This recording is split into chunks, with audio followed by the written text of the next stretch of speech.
Good morning, good afternoon, good evening. My name is Ricky Nakajima, researcher from the Overseas Environmental Cooperation Center, Japan. Please let me first thank you for watching this video presentation. I wish I could directly talk to you, but with current COVID pandemic, it is almost impossible to organize an international event.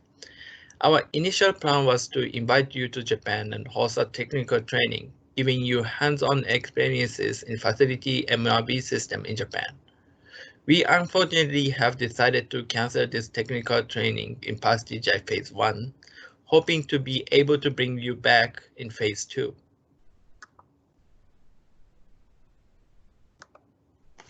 Instead of organizing a technical training, we would like to host a virtual event so that we can close the Phase 1 and move on to the Phase 2.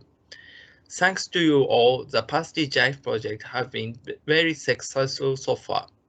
So that we can keep this momentum towards the creation of a common basic facility level MRV guideline in the ASEAN region, it is important that we can move on to the next phase as soon as possible.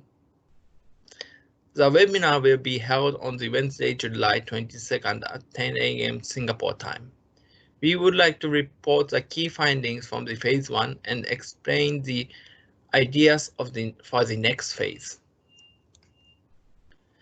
For the webinar, we prepared 4 video materials, including this one, so that you can watch them during the free time. Of those 3 videos, 1, 2A, 2B, explains our outputs of the project phase 1. The fourth video, video 3, is explaining the concept note of phase 2.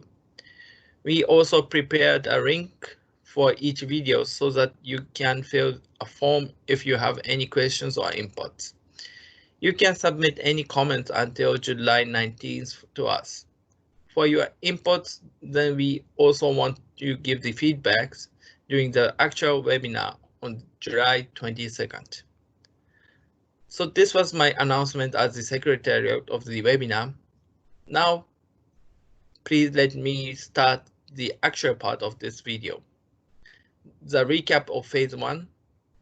I would like to explain you about what we found in our in-country investigations.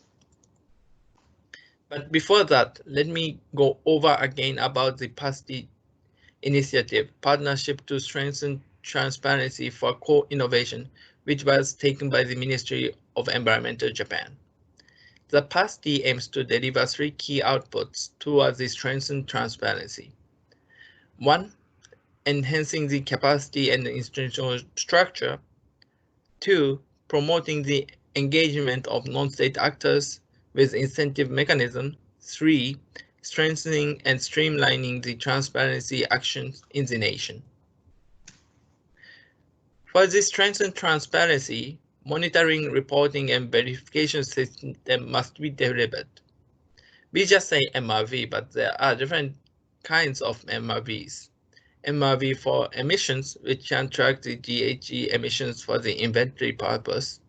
MRV for mitigation, which can facilitate the more accurate trackings of NDCs. And not to forget, but there must be also MRV system for support. As a point of view from a private company, incentives are key mechanism for their actions toward transparency. So we need to develop an efficient incentive mechanisms. There is a currently trend of demanding disclosures of one company's non-financial information, such as greenhouse gas emissions, by the consumers and financial industries. If the PaSTI initiative can support the companies to be more proactive in transparency actions, we may be able to support the companies to increase their corporate values so these companies can survive upcoming years. Yes, the transparency is a key to the survival.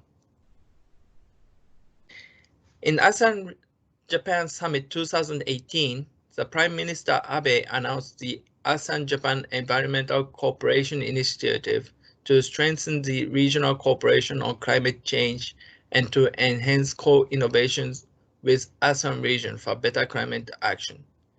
In this ASEAN-Japan climate change action agenda, there are 3 pillars: mitigation, adaptation, and transparency. PaSTI initiative is one of the key initiatives for regional cooperation in this transparency matters.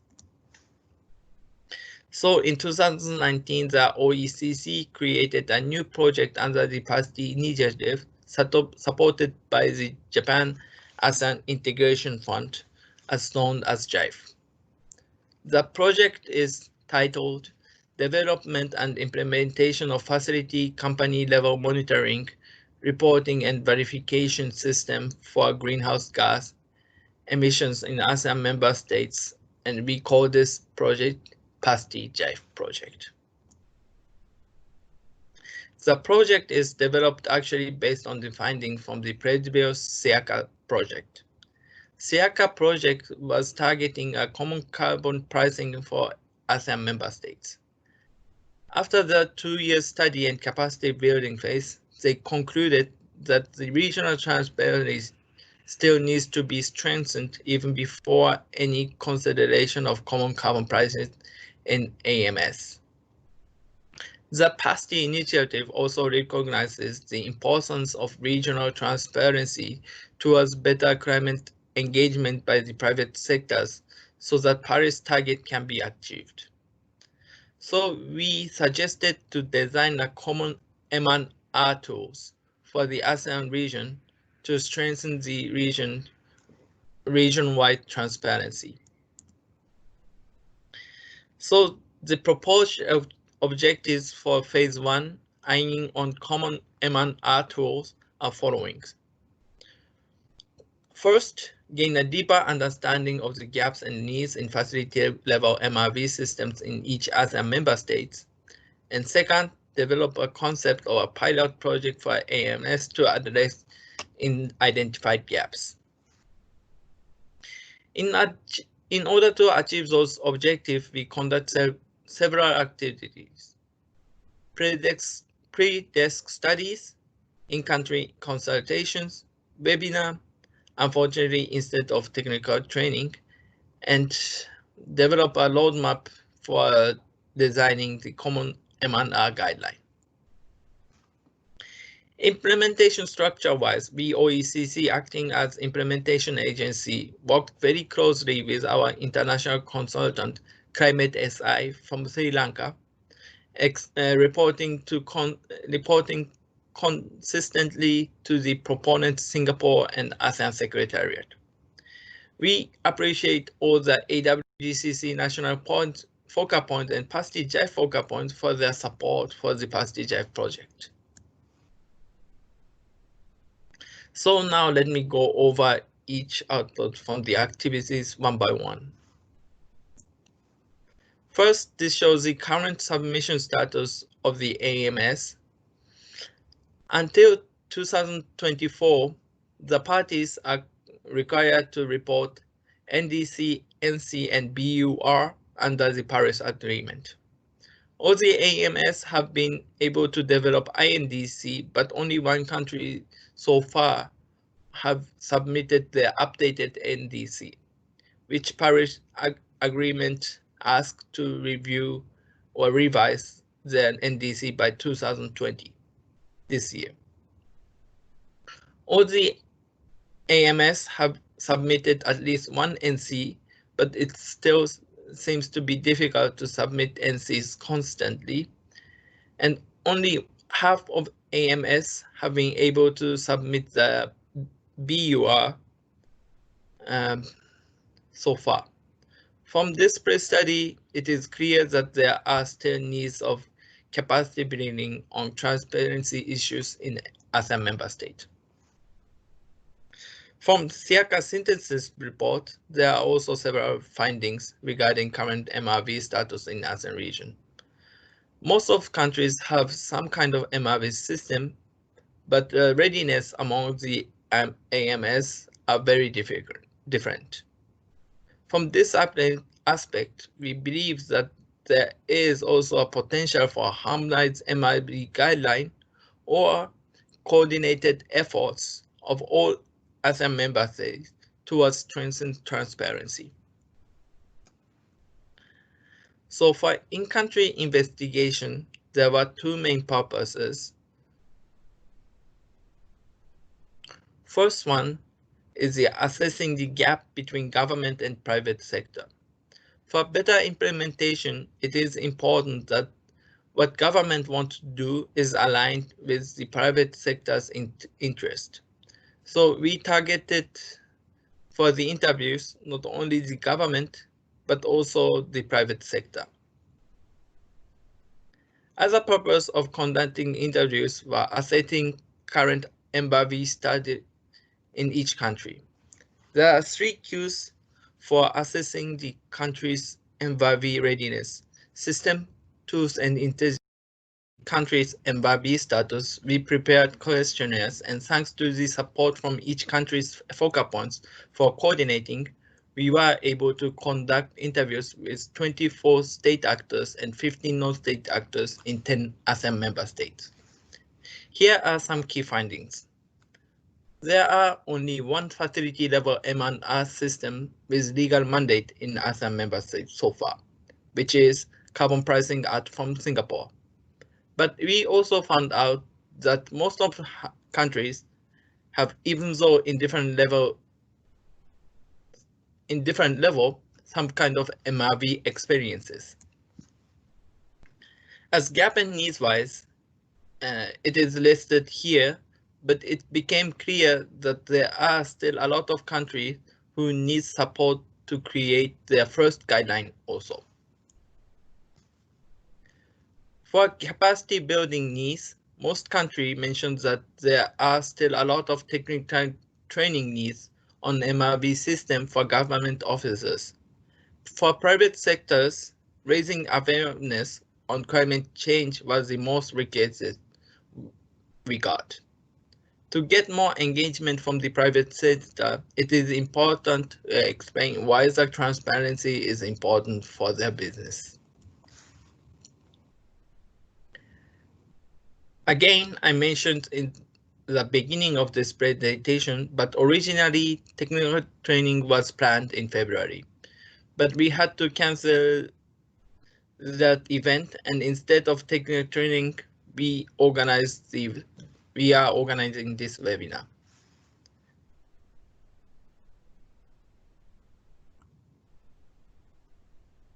Objectives are as written here and virtually, but I am looking forward to see you soon. To prepare for the next phase, we developed two documents, which we are currently circulating to all the focal points for their reviews and inputs. The first one is the roadmap for developing guideline, and the other one is document explaining how we choose the target sector for common guideline for the phase 2. There are more detailed description in other videos. I hope you can watch them too. So what were the key takeaways from all the phase 1 activities? The key findings are first that the overall transparency in ASEAN region must be strengthened, and that there is a big gap within the ASEAN region also. Since there are already some kind of experiences in ASEAN region on transparency, using these experiences within the ASEAN region is also important. Therefore, we would like to suggest to target following things in phase 2. First is to develop a common guideline which should be used as a reference for AMS to strengthen regional transparency bottom up, and create network hub for the ASEAN member state to share information on their transparency actions. We also prepare a video presentation about the concept note on phase 2. I hope you can watch them too. So this was it from me. I thank you all for your attention, and if you have any questions or suggestions, please click the link below at the video description, fill the form, and I am happy to get back to you. Even though we all are having such difficult time, because of this COVID pandemic. I appreciate the technical innovation and very excited to reach you this way. The actual webinar is on the July 22nd from 10 a.m. Singapore time. If you have not registered, please do it so. I hope to see you all soon. Thank you very much.